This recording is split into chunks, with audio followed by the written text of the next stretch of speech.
Hey, how you guys doing out there? Dan here from the 60s Rule Channel. And Jason over there at Blue Ox Models has a challenge. The challenge is, do you do or do you have any other hobbies besides model building? And I'm like, oh man, I think I just opened up a can of worms because I collect a lot of things, a lot of anything that's vintage, and yeah, I got a load of stuff. And what you see over here is just a fraction of what I have. So I'm gonna go through everything one by one here, and might be a lengthy video, but hey, I'll do my best to keep it short. And I hope you guys don't get bored. Anyway, let's start with these catalogs. I love collecting.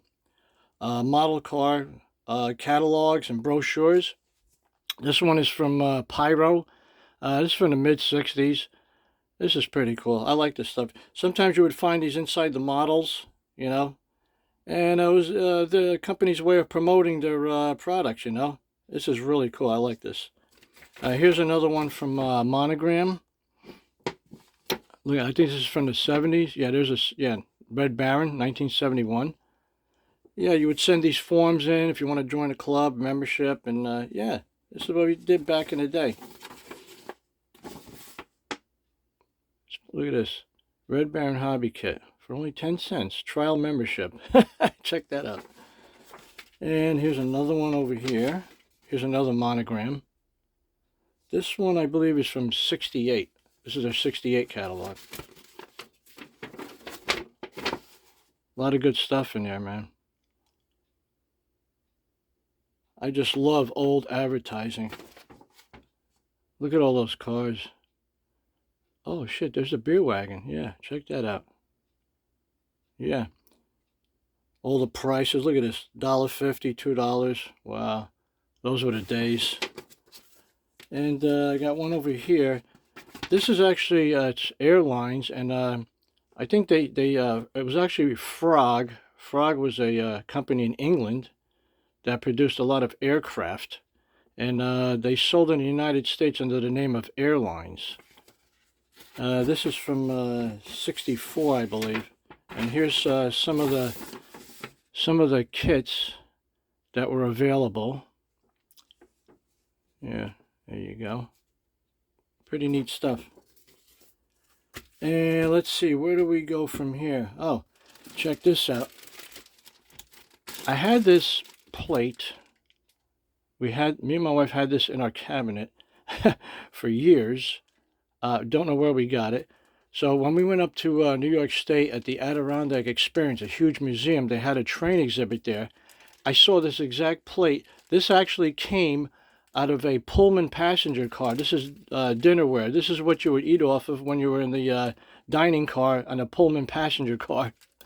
It was so cool. And as soon as I got home, I said, "Wait a minute! This is a vintage piece of diningware right here." Yeah, how cool is that?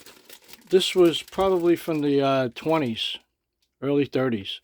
That's pretty cool. This thing was given to me by a friend. I don't know what year it is. I'm assuming, I don't know, maybe 30s, 40s. And if you guys know what year this hubcap is, let me know in the comments.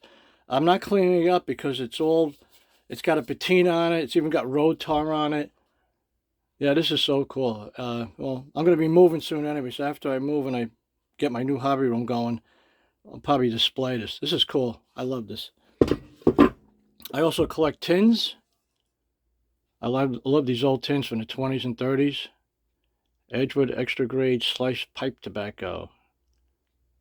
Pretty cool little tin here. And here's another one. This is from Westinghouse. And I guess you're supposed to keep your extra bulbs in here for your automobiles. You would store them in there. Yeah, this is pretty cool. I just love old tins like this. And here's something you don't see every day. I picked this up at a flea market in Pennsylvania. This is your original toaster, one of the first toasters. And I'm lucky I found this because a lot of them don't have the cords on it. And look at this, it's pretty cool. I love this cloth sheathing they put on the cords. I never plugged this in, believe it or not. I don't even know if it works. But what you would do is you would pull this back, and there's the heating elements in there. You put your toast in there, and there's one on the other side as well. You would put that in there. You just plug it in. I guess when it was dark enough, you unplugged it. That was it. This is so cool. I love this thing. This is probably from the 20s. And here's something I really enjoy here. It's probably my oldest piece. This is a spindle that came out of a textile mill. It still has the material on there. They would put these on the machines and they would rewind all the material on here. And they were called bobbins. This piece here is probably like maybe about 120 years old. Yeah. And this clock over here, this is actually very personal to me. This was hung up on our kitchen in 1955, the year before I was born. And yeah, it's a General Electric clock. It doesn't work anymore, but I'm still hanging on to it. After my mother passed away, my sister, we were going through some things, and I said, I got to have this. I want this. And this is made out of Bakelite. A lot of items and appliances and stuff were made out of Bakelite. It's a very, very hard plastic. It's very dense, but it's brittle too. Like all your radios, the cases from the radios were made out of this. And all your dashboard knobs and stuff back in the 50s, 40s were made out of Bakelite. Yeah, it's a pretty cool piece there. What else we got here? This is really cool. I bought this at a flea market in Long Island. And get a good look at that there. It's in I don't want to take it out of plastic. So the guy's telling me, I saw that, and I said, oh, that's a GI lighter, right? He goes, yeah, that's from World War II, right? So I said, okay, that's cool. So I picked it up. I got home. I did more research on it. And I found out it's actually not from World War II. This is a World War I trench lighter. And that's the company that produced it. They're from Massachusetts. How cool is this? Some guy during World War I lit his cigarette with this trench lighter right here. And it's really good condition. I mean, it's the case, there's no case, but some of the cases they just rotted away, but this was a great find. I love this piece right here. And let's see, moving on over here. I got a lot of these. I collect bottle openers. They were called can openers because back in the day, we didn't have those, plastic bottles, the twist tops. You had to puncture the top of the can for your youngins who don't know what this is. And if you had a soda can, they were made out of metal. You would puncture it like that, and then you would puncture the other side so let the air out so you can pour your drink or whatever. And then that's how when we changed our oil, we did the same thing. We popped the top out like this, and then you pour your oil into your crankcase and whatever. And yeah, we got a couple of them over here. This one's Ballantine Beer, which they're long out of business. This one is, I really like this one. This one's Esslinger Beer. And my mother's maiden name is actually Esslinger. How about that? And we got a couple others here. We got Schaefer Beer. I don't know if any of you guys remember Schaefer Beer. And yeah, we got another one here. This is Rheingold.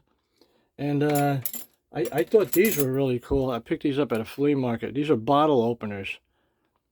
I mean, these are heavy as hell, too. I don't know who produced these, but they're really cool. I thought they were neat.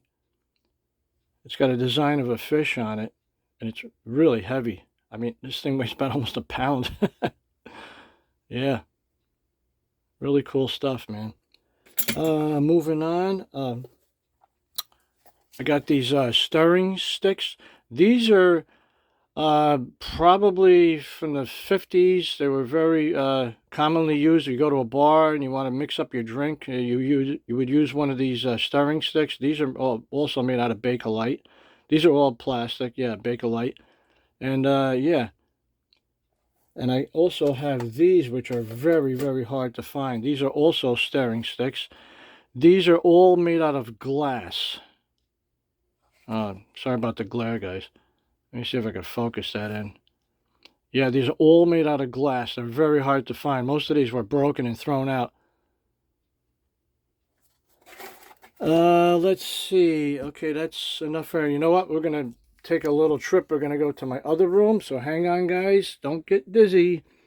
Oh, might as well show you this over here. This is my N-scale switching layout. See if I can get a good shot of it.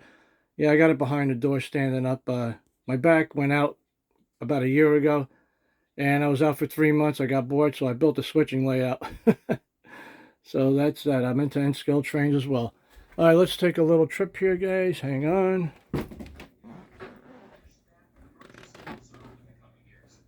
Okay, we're in the other room. This is my office here, slash hobby room too. I also do N-scale restorations. Let me move this out of the way. I collect the 175 series, which were produced from 1953 to 1970. And most of these are original, and some of them I actually restore. I really enjoy restoring these guys. I got about almost 100 in my collection right now. I think there's they made a total almost 300, different variations. And let me pop this open for you if I can. I keep them in these cases because I had these all on the wall in a plastic display case, and I had to put them away because, like I said, I'm going to be moving soon. So I had to restore those. And yeah, they're all tagged with the serial numbers on them. And I keep a running inventory right here. This guy's really good, Frank's Matchbox page. If you're into Matchbox cars, the regular wheel series, go to his page. Really good stuff right there. And we're going to pan around over here. What I have left on the wall, because I took a lot of stuff off the wall. I also collect board games. That Twister up there with the black cover, that's an original issue right there. Me and my sister played with that in the 60s. That was our game. So that's in pretty good shape. There's another board game right up there. That's Shenanigans. That was actually a TV show. Back in the 60s, it was a, it was a game show for kids. And that's the board game. It was called Shenanigans. And if you win the prize, you would get Shenanigansers, they called them. Yeah, I mean, my sister used to play that game too. It was a really cool game. We used to watch it all the time on TV. Here's a Marx electric train set. I bought this at a flea market upstate New York, and it wouldn't run, so I took it apart. I cleaned the engine, and now it runs. It's just an oval track, but it's really cool. This one is probably early 60s because they were one of the biggest toy companies in the 50s. They were known worldwide, Marx Toys. And yeah, they most of the train sets are metal, and then they switched over to plastic in the early 60s, but nevertheless, it's still cool. And this one over here, this is an Erector Set. For all you guys out there who don't know what an Erector Set is, it was made out of metal. It came with all these different slotted pieces, and you could assemble it. You put it together with nuts and bolts, and you could make anything. This kit just happens to have the motor in it. And a little story behind this one. A friend of mine, she lives upstate New York. She was cleaning out her attic, and she didn't want it anymore. And she asked me, do you want this? And I said, oh, yeah, I'll take it. Why not? This actually was given to her brother as a Christmas present in 1933. I opened it up. It's complete, every single nut and bolt. And all the metal pieces are there. The motor still works after 90 years. The only thing it's missing is the instructions. And you can see the decal is a little chip there. But I thought that was really, really cool. All right, guys. I'm going to end the video over here. And I hope you enjoyed my little tour of all my collectibles. Like I said, this is only a portion of what I have. I can't dig everything out. So... And I'm going to make another video later on today. I got the Fred Henry build. I finished that. I got a couple of shout outs, got some shop cards, and got a couple of kits came in today. So, all right, this is Dan here signing off on the 60s Rule channel, where the 60s are alive. All right, take care, guys. Have a nice day, and keep on building.